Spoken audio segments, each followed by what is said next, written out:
प्रतियोगी परीक्षाओं की तैयारी करने वाले सभी छोटे भाई बहनों को मेरा प्यार भरा नमस्कार। साथियों, अभी हम बात कर रहे हैं स्टैटिस्टिक्स, सांख्यिकी की। और सांख्यिकी में पिछले वीडियो में हमने बात की थी माध्य की। आज हम बात करेंगे माध्यिका, मीडियन की। अब माध्यिका भी माध्य की तरह ही कुल मिलाकर के इसके जो आंकड़े हैं वो तीन ही तरीके से प्रदर्शित किए जाते हैं।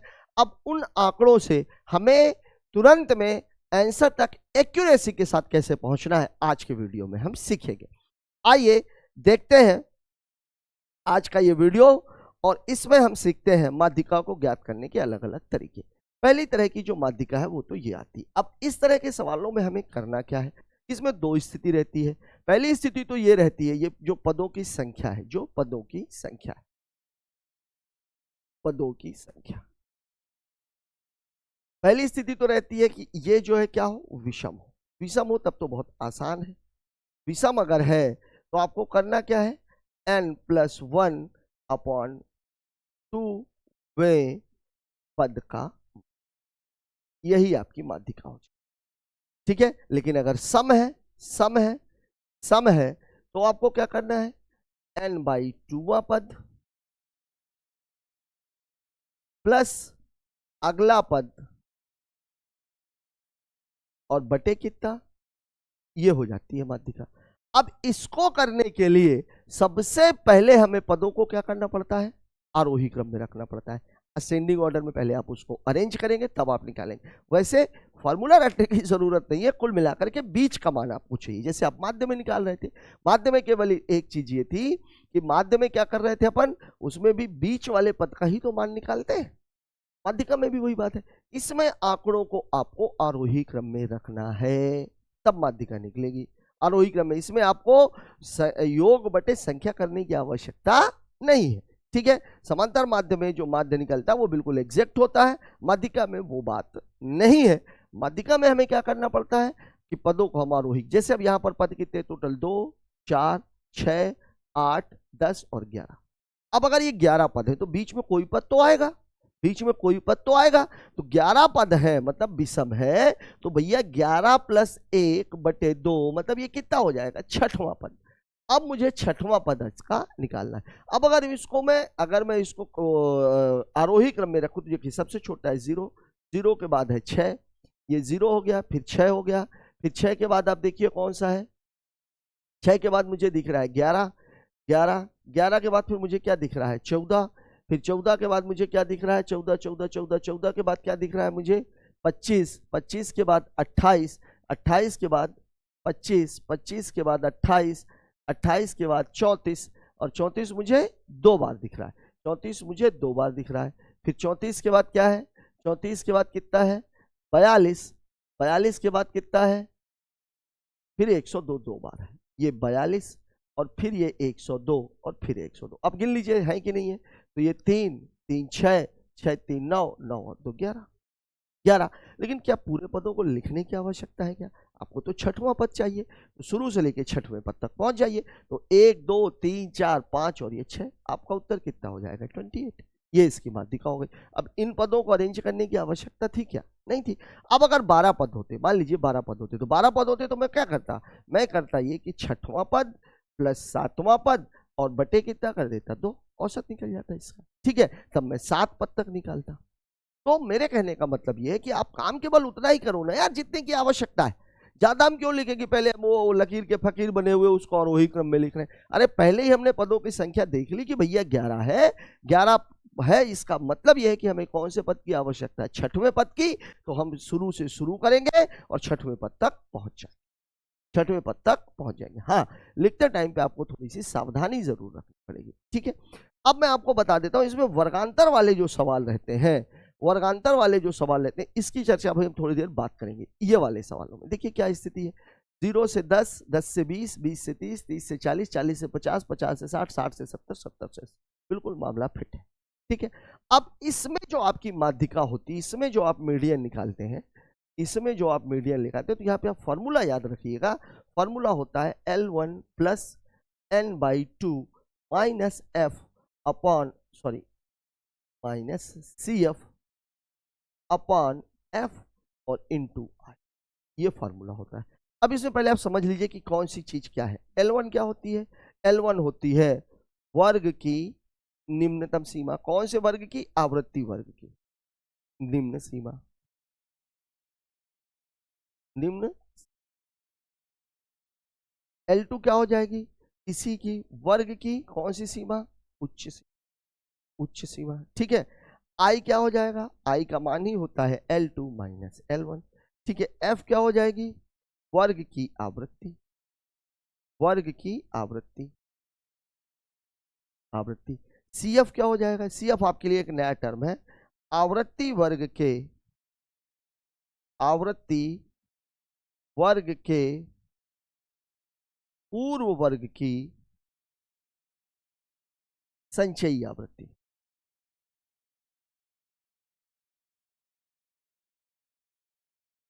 Cumulative, cumulative frequency. अब कुमुलेटिव फ्रीक्वेंसी निकलती किसकी है? जोड़ते जाते हैं, जोड़ते जाते हैं, जोड़ते जाते हैं तो क्युमुलेटिव फ्रीक्वेंसी निकलती है। अब आप देखिए सवाल को लगाने का जो तरीका होता है, बेसिकली इस सवाल को लगाते कैसे हैं, ठीक है। फिर मैं आपको बताता हूं कि इसको डायरेक्टली देखना कैसे, देखना कैसे। जैसे देखिए 0 से 10, 0 से 10 कहाँ तक गया हुआ है? 80 तक। फिर 10 से 20, 20 से 30, 30 से 40, 40 से 50, 50 से 60, 60 से 70, 70 से 80। ये हो गया, ये आपने निकाल लिया। अब इसका मान निकालते हैं, ये एफ है, एफ है तो ये कितना है? 2, 8, 30, 45, 35, 20, 6 और ये निकल गया। यहां से आपको मिल जाएगा n। तो n बराबर क्या हो जाएगा? इसको आप जोड़ लीजिए। तो 8, 2, 10, 30, 40, 40, 40 और 45 कितना हो गया? 40, 30, 80 और ये 90, 90, 90 और 10, 100, ये 130, 150 और 6, 3, 9, मतलब ये कितना है? 100, 159। तो यहां से आपको मिल जाएगा n/2। तो n/2 बराबर हो जाएगा 159/2, 2 सत्ते 14, 2 9 18 और 2 पंचे 79.5, ठीक है। अब यहां से आप निकालते हो CF। अभी मैं पूरा सवाल लगा रहा हूं, फिर आपको बताऊंगा कि डायरेक्ट कैसे लगाते हैं। देखिए CF ये तो 2 ही है, 2 में 8 जोड़ दिया कितना आ गया? 10, 10 में 30 जोड़ दिया कितना आ गया? 40, 40 में 45 जोड़ दिया कितना आ गया? 85, 85 में 35 जोड़ दिया कितना आ गया? 120, 120 में 20 जोड़ दिया कितना आ गया? 140 है। गड़बड़ हो गया क्या? 10, 40, 40, 45, 85, 159 कैसे आ गया? 149 आना चाहिए था, ये गड़बड़ है। मैंने कैसे जोड़ा था? 40, 30, 70, 80, 80, 30, 110, 120, 140, 149 है यार। ये हो गया 149। देखिए 149/2, 2 सत्ते 14, 2 पंचे 10, सॉरी 2 चौके 8, 2 पंचे 10, ठीक। 140, ये कितना हो गया? 146, ये कितना हो गया? ये डाटा। अब यहां पे आपको ये देखना है कि जो ये n/2 है ये किस संचयी आवृत्ति में फंस रहा है, वहीं से आपके वर्ग का निर्धारण हो जाएगा। देखिए 74.5 40 से ज्यादा है, अगर ये 74.5 होता तो भी मैं इसको नहीं लेता। ध्यान रखिएगा संचयी आवृत्ति में आपको आवृत्ति हमेशा इससे ज्यादा वाली ही लेनी है, ज्यादा वाली। अगर वो सेम है तो उसको कैलकुलेट, उसको कंसीडर नहीं करेंगे, बाद वाली को कंसीडर करेंगे। तो अब आप देखिए इसमें जो आवृत्ति वर्ग की सीमा 74.5 इसके अंतर्गत आ रहा है, इसके अंतर्गत आ रहा है, इसके अंतर्गत आ रहा है, मतलब पूरा मामला मेरा इसके ऊपर टिका हुआ है, इसके ऊपर। अब मैं आप लोगों को ये बोलना चाह रहा हूं कि मुझे क्या यहां तक पूरा जोड़ने की जरूरत थी? क्या आवश्यकता ही नहीं थी, मैं तो केवल यहीं तक जोड़ता। अब देखिए अब आपका जो बना, जो निकल के आया, वो क्या निकल के आया? निकल के ये आया कि भैया L1 ये है, L2 ये है, F ये है और CF ये। लग गया आपका सवाल। अब आप केवल और केवल इसमें आप वैल्यू को पुट कर दीजिए। तो देखिए L1 कितना है आपका? 40 है, तो ये 40 ही ले लेते हैं, ये तो 40 ही रहेगा। L1 कितना है? ये 40 है, 40 है, प्लस n/2 आपने 74.5 निकाल रखा है, ये 74.5 है। CF आपकी कितनी हो गई है? 85, 85 तो आ रही है। पूरा गड़बड़ी कर दिया मैंने, 120 क्यों ले लिया मैंने भाई? ये तो 85 से ही काम चल रहा था। ये हो जाएगा ना, ये हो जाएगी, ये पूरा है, ये है पूरा मामला। 74.5 तो इसी पे आ रहा है ना, तो ये है इसका F, ये है इसका L1, ये है L2 और ये है C, ये है कहानी। ठीक है, तो अब आप देखिए, इसको आप कंसीडर मत करिएगा, ये वाला नहीं है मामला। ठीक, ये वाला नहीं। ठीक, 74.5 85 में आएगा ना, 120 तो बहुत ज्यादा है। ठीक, अब आप देखिए L1 की वैल्यू कितनी है 30 प्लस n/2 की वैल्यू कितनी है 74.5। ठीक है, फिर इसके बाद CF की वैल्यू कितनी है 40 बटे F की वैल्यू कितनी है, F की वैल्यू कितनी है 45 वाले में ही था 45, और इंटू I की वैल्यू कितनी है, I की वैल्यू 40 में से 30 घटा देंगे 10 आ जाएगा। अब आप देखो इस सवाल में 74.5 माइनस 40 34.5 हो जाएगा, और 10 का गुणा कर देंगे तो कितना हो जाएगा ये 345 बटे 45, काटेंगे 15 तिया 45, 15 दूनी 30 3 23, कितनी बार जाएगा 3 सते 21, और कितना आ जाएगा 3 छक्के 18 7.67। 30 ये पहले से है, 30 में से 7.67 जब आप जोड़ोगे तो आपका जो फाइनल आंसर होगा वो कितना हो जाएगा 36.67, और यही आपके सवाल का जवाब हो जाएगा। ठीक है, तो ऐसे सवालों को लगाने के लिए आप लोगों को केवल, अब वास्तव में सवाल को डील कैसे करना है ये भी हम आगे वाले सवाल से समझते हैं। देखिए इस वाले सवाल को देख लीजिए, ये तो छोटा ही है, ये भी छोटा ही कहा जाएगा, थोड़ा बड़ा सा सवाल देख लेते हैं। जैसे ये वाला मामला है, अब आप देखिए इस सवाल में एक गड़बड़ दिख रही है मुझे। गड़बड़ क्या दिख रही है भैया, ये 1 से 5 है लेकिन ये 6 से 10 है, तो आवृत्ति तो कैसी होनी चाहिए, वर्गांतर क्यों होनी चाहिए, वो जहां पे खत्म हो वहीं से शुरू होना चाहिए। पहले वाले की जो उच्चतर सीमा है, बाद वाले की निम्नतर सीमा समान होनी चाहिए। तो जब कभी भी ऐसा सवाल आता है तो आप पहले सीमा ही डिसाइड करिए। देखिए 5 से 6 के बीच मतलब 5.5 गायब है। अब जो मैं सीमा बनाऊंगा वो बनाऊंगा 0.5 से 5.5। अब अगला वाला डाटा क्या हो जाएगा, अब ये 5.5 से शुरू होगा और जाएगा कहां तक 10.5 तक। अगला वाला डाटा क्या हो जाएगा 10.5 से, मतलब मैं ये बोल रहा हूं 0.5 से 5.5। अगला वाटा 5.5 से कहां तक जाएगा ये 10.5 तक। फिर अगला वाला 10.5 से 5 ही 5 का अंतर आ रहा है, 15.5 26 तक गया हुआ है, 30 तक गया हुआ है। ठीक है, 15.5, फिर ये 15.5 से 20.5, फिर ये 20.5 से 25.5, 25.5 से और ये 30, यहां तक की कहानी। आवृत्ति वर्ग यही, आवृत्ति यही रहेगी। इसकी 3 है, इसकी 5 है, इसकी 6 है, इसकी 9 है, इसकी 10 है और इसकी 7 है। ये कहानी है। n की वैल्यू कितनी आ गई, n बराबर कितना हो जाएगा 5 3 8 6 14 9 23, 23 10 33 और 7 40, 40 आ गया। मतलब n/2 बराबर कितना हो जाएगा 40 बटे 2, मतलब कितना आ जाएगा ये 20। अब देखिए ये 3 5 8 8 6 14, 14 और 9 23, अब 20 यहाँ पे आ गया। इसके आगे आने की आवश्यकता है क्या, बिल्कुल नहीं, यही मेरा वर्ग हो गया, ये मेरा वर्ग हो गया। तो इसका f ये है, CF ये है, L1 ये है। ठीक है, अब आप फार्मूले में रख दीजिए। फार्मूला क्या कहता है, L1 plus n/2 minus CF upon F into. ठीक है, L1 आपने कितना निकाल रखा है 15.5, ये हो गया, प्लस n/2 आपने कितना निकाल रखा है 20, CF इसकी कितनी आ रही है 14, F कितना आ रहा है इसका, F आ रहा है 9, और I कितनी है इसकी 10 है 5 है 5 ठीक है, अब आप इसको हल करेंगे तो ये 6 बटे 9, मतलब 3 दूनी 6, 3 त्रिकाई 9 गुणे 5 है, मतलब ये कितना हो जाएगा 10 बटे 3 या 3.33। यहाँ पे कितना था 15.5, 15.5 प्लस 3.33, मतलब उत्तर हो जाएगा 18. ये आपका सवाल है, ये आपका सवाल लग गया। अब इस डाटा को बनाने की आवश्यकता नहीं है, केवल आप एक लाइन पे इसको लिख लीजिए। जैसे एक सवाल मुझे और दिख रहा है, यही वाला, ये पहले वाला भी जो भी अपन ने क्लिक किया था, ये देखो अब 6 से 10 है, ये वाला मामला 6 से 10 है। तो अब इसकी आवृत्ति वर्ग इसके एक पीछे लीजिए 5.5 और इसके एक आगे चले जाइए 10.5। अब ये वाला डाटा क्या रहेगा 10.5 से 15.5 तक। ये वाला डाटा क्या रहेगा 15.5 से 20.5 तक। ये वाला 20.5 से 25.5 तक, और ये वाला 25.5 से 30.5 तक। अब देखिए डायरेक्ट एग्जाम में कैसे करेंगे, 20 10 30 40, 20 10 30 50, 50 50 100, 140 150। n की वैल्यू कितनी आ गई 150, सॉरी n की वैल्यू कितनी आ गई 150, मतलब n/2 बराबर कितना हो जाएगा 150 बटे 2, मतलब कितना 75। देखिए ये 20 और 30 कितना है 50, 50 और 50 कितना है 100, 20 30 50, 50 50 100, मतलब ये है मेरा वाला मामला, ये है मेरा वाला मामला।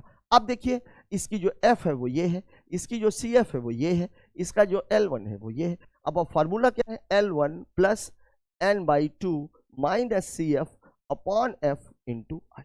ठीक है, अब देखिए L1 आपका कितना है 15.5, n/2 आपने कितना निकाला था 75, सी एफ आपका कितना आ रहा है 50, ठीक है, एफ कितना आ रहा है 50 और गुणे कितना है आई कितना है, आई में आप घटाओगे तो कितना आ जाएगा 5। अभी देखिए ये इसको आप कंसीडर करो 25/50 और गुणे कितना है 5, 25 दूनी 50, इसको करेंगे तो 2.5। ये पूरा मामला कितना था 15.5, 2.5, मतलब आंसर कितना हो जाएगा। लग गया सवाल। ठीक है, तो यहां पर आप लोगों को जो बेसिक चीज जो ध्यान में रखनी है वो ये ध्यान में रखनी है कि n/2 सबसे पहला काम जो आपको करना है वो है आवृत्तियों को आप जोड़ लीजिए। ठीक है, हाँ अब एक बात जरूर है, वैसे ऐसा क्वेश्चन आना नहीं चाहिए, ये वाला जो है आवृत्ति वर्ग। अब इसी के आगे वाले क्वेश्चन में आप देखो आवृत्ति वर्ग बिल्कुल सेट होगी। अच्छा ये तो अभी लगाया है, ये पहले था इसके, ठीक है ना। इसके बाद वाले में देखते हैं,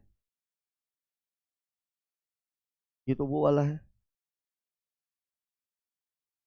अच्छा पहले ही है ये वाले सवाल, इनको अभी देखते हैं सवालों को। ये देखिए ये बिल्कुल सेट है, अब इसमें कुछ करने की जरूरत है क्या। देखिए अभी इस सवाल को मनी मन करते हैं, अगर हम देखिए 58 और 42 100 हो गया, 140 और 165, 165 का आधा कितना होगा 50 और 32 82.5, 82.5 तो यहाँ पे तो आ नहीं रहा, 42 और 25 यहाँ पे तो आ नहीं रहा, ये कितना हो रहा है ये 67 हो रहा है, ये 67 हो रहा है।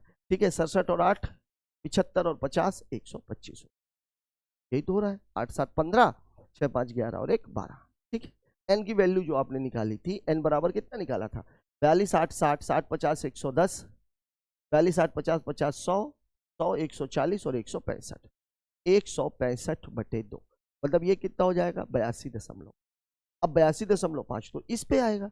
अब आपका कहानी बिल्कुल बन गई। अब देखिए अगर आपको फॉर्मूला याद है तो L1 कितना है 30 है, n/2 आपने कितना निकाल रखा 82.5, एफ सी एफ इसका कितना है, ये है सी एफ कितना है 67, बटे कितना है, बटे कितना है, बटे एफ जो है वो कितना है 58 और गुणे कितना है 10। अब इसमें आप घटाओगे तो कितना आ जाएगा, ये आ जाएगा 15.5, यही आएगा ना।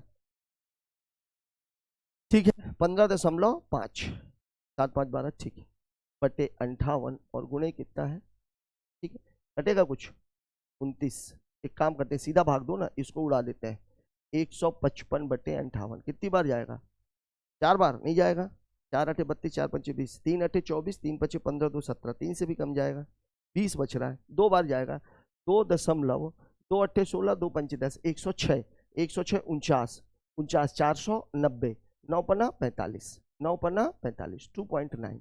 अब ये 30 आप जोड़ दो तो ये उत्तर कितना हो जाएगा 52.9, ये इस सवाल का जवाब हो जाएगा। ठीक है, तो आंकड़ों को देखने की आदत डालिए, आप लोगों का सवाल तुरंत हो जाएगा। ठीक, अब इस सवाल में कुछ है नहीं, इसको आप लोग अपने से डिटेल में लगा लेना। अब मैं जो बात करने जा रहा हूं वो बात करने जा रहा हूं इन सवालों की जहां पर आवृत्ति वर्ग नहीं है, आवृत्ति वर्ग नहीं है, ये कहानी है इसकी।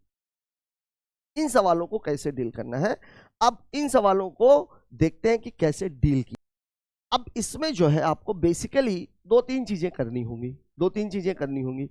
और करनी क्या होगी, पहले तो आप ये देख लीजिए कि जो हमारी आवृत्ति है उसी का सम तो हम उसमें भी कर रहे थे, वर्गांतर वालों में भी, इसका भी सम कर लेते हैं। ठीक, अगर मैं इसका सम करूं तो देखिए 15 8 23 23 7 30 10 40 40 9 49 49 और 20 49 और 20 कितना हो जाएगा ये 49 और 20 79 79 और 7 86 86 और 10 96, यही तो डाटा है। जोड़ लीजिए चाहे 8 5 13 7 20 9 29 7 36 86 लाई 3 3 1 4 1 5 5 2 7 7 1 8 है, 8 5 13 7 20 9 29 29 7 36 की 86 लाई 3 3 4 1 5 5 2 7 7 1 8, 96 नहीं आ रहा 86 ही आ रहा 86। ये किसकी वैल्यू है एन की, ये किसकी वैल्यू है एन की। अब आपको केवल इसका सीएफ निकालना है, सीएफ निकालना है। तो देखिए सीएफ भी कहां तक निकालना है, 86/2 आप करोगे तो कितना आ रहा है ये 43 आ रहा है। अब आप देखिए इसका 15 15 और 8 23 23 7 30 10 40 40 और ये कितना हो गया 69, इसमें तो आएगा नहीं, इस जगह पे 43 फंस रहा है, इस जगह पे 43 फंस रहा है। ठीक है ना, इस जगह पे 43 फंस रहा है, मतलब आपका उत्तर कितना हो जाएगा 45। लग गया कुछ।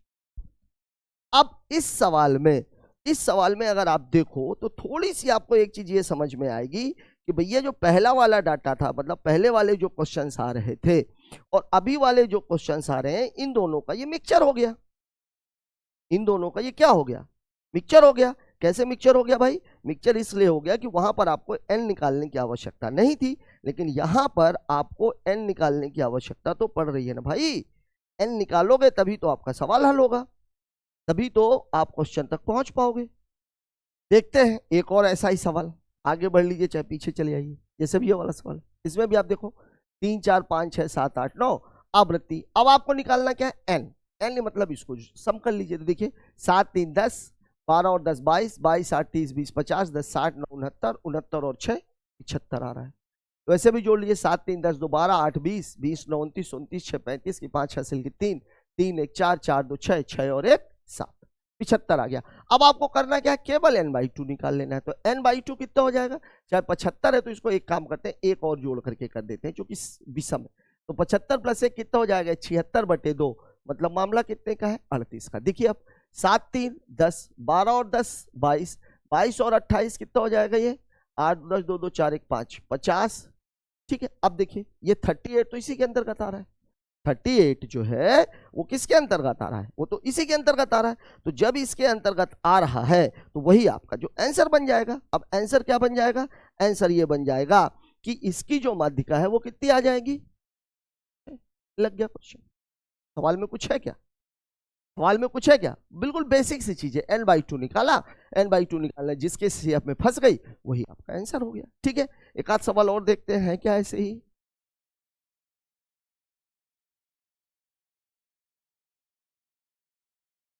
ये तो सब आवृत्ति वर्ग वाले हैं।